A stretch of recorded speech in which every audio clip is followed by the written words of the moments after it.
হচ্ছে কাশ্মীরে তৈরি করা হচ্ছে বাংকার, স্থানীয়দের উদ্যোগে তৈরি বাংকার, জরুরি পরিস্থিতির জন্য তৈরি বাংকার।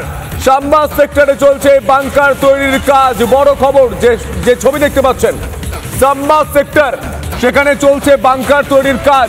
যে কোনো মুহূর্তে কিন্তু পরিস্থিতি আরো টাফ হতে পারে। পাকিস্তানের তরফ থেকে কিন্তু যেভাবে সিজফায়ার ভায়োলেশন করা হচ্ছে, পরবর্তী ক্ষেত্রে ভারত যেভাবে মকড্রিলের নির্দেশ দিয়েছে, সেই জায়গা থেকে দাঁড়িয়ে এখানে বাংকার তৈরি করা হচ্ছে। বাংকারের বাইরের ছবিটা দেখাচ্ছে। এবার আমি সঞ্জয়কে বলবো, সঞ্জয় একটু আমার সঙ্গে এসো। এই বাংকার যেটা তৈরি হচ্ছে, যেটা সাধারণ মানুষ তারা তৈরি করাচ্ছেন, এই মুহূর্তে আমি এই যে বাংকার যেটা তৈরি করা হচ্ছে তার ভিতরে যাচ্ছি।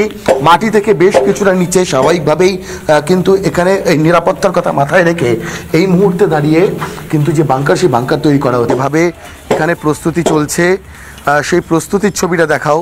গোটা বাংলার মানুষ এই মুহূর্তে নজর রেখেছেন রিপাবলিক বাংলার মাধ্যমে জম্মু কাশ্মীরের যে গ্রাউন্ড রিয়েলিটি, যে যে পরিস্থিতি, সেই পরিস্থিতির দিকে আমার ভিডিও জার্নালিস্ট সঞ্জয় অত্যন্ত ঝুঁকি নিয়ে কিন্তু একদম এলওসি সংলগ্ন যে এলাকা, সেই এলাকাতে আমরা অত্যন্ত ঝুঁকি নিয়ে এই মুহূর্তে ছবিটা দেখাচ্ছি।